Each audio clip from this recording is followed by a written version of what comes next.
வணக்கம் நண்பர்களே. ஒரு இம்பார்ட்டன்ட் நியூஸ் அதை உங்கள் கூட ஷேர் பண்ணதுக்காண்டி தான் இந்த வீடியோ. இப்போ பார்த்தீங்கன்னா மத்திய அரசு வந்து ஃப்ரீயாக கேஸ் சிலிண்டர் வந்து கொடுக்காங்க.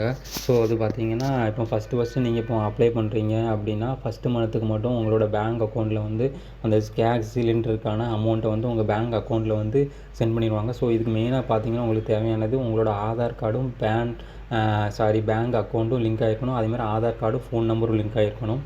ஸோ இதுக்கப்புறம் அடுத்த மாதத்துலேருந்து பார்த்தீங்கன்னா உங்களுக்கு சிலிண்டர் வந்து ஃப்ரீயாகவே வந்து உங்களுக்கு வந்து டெலிவர் பண்ணிடுவாங்க. நீங்கள் வந்து எப்போ புக் பண்ணுறீங்களோ அப்போ அதுலேருந்து.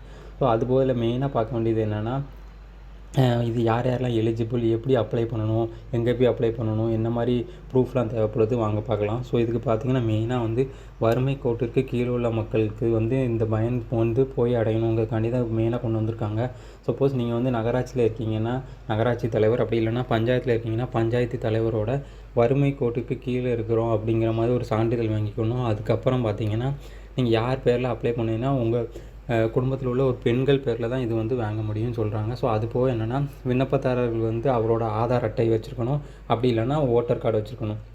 அது போக உங்களோட ரேஷன் கார்டு இருக்கணும். ரேஷன் கார்டில் உள்ள எல்லா ஃபேமிலி மெம்பர்ஸோட ஆதார் அட்டை, பாஸ்போர்ட் சைஸ் ஃபோட்டோ, ஜாதி சான்றிதழ், அப்புறம் அட்ரஸ் ப்ரூஃபு. ஸோ இது எல்லாமே இருக்கணும். அது போக என்னென்னா இதே மாதிரி நாங்கள் வந்து வறுமை கோட்டிற்கு கீழே இருக்கோம், எங்களுக்கு வந்து இதே மாதிரி இலவச கேஸ் சிலிண்டர் தருமாறி கேட்டுக்கொள்கிறோம்னு சொல்லிட்டு ஒரு விண்ணப்பதாரரோட ஒப்புதல் கடிதம் இருக்கணும். அதுக்கப்புறம் உங்களோட ஜன்தன் வங்கி கணக்கு, அப்படி இல்லைன்னா பேங்க் பாஸ்புக்கோட வந்து ப்ரூஃப் வந்து அப்ளை பண்ணும்போது உங்களுக்கு வந்து எக்ஸ்ட்ராவாக நீங்கள் கொடுக்க வேண்டிய ப்ரூஃபாக இருக்கும். ஸோ இதுக்குள்ளே ஃபார்ம்லாம் வாங்கி ஃபில்அப் பண்ணிவிட்டு நீங்கள் பக்கத்தில் உள்ள கேஸ் ஏஜென்சியில் போய் சப்மிட் பண்ணணும். ஸோ சப்மிட் பண்ணிட்டீங்கன்னா உங்களுக்கு ஃபஸ்ட்டு மந்த்து மட்டும் உங்களோட பேங்க் அக்கௌண்ட்டில் வந்து பைசா வந்து கிரெடிட் பண்ணிடுவாங்க.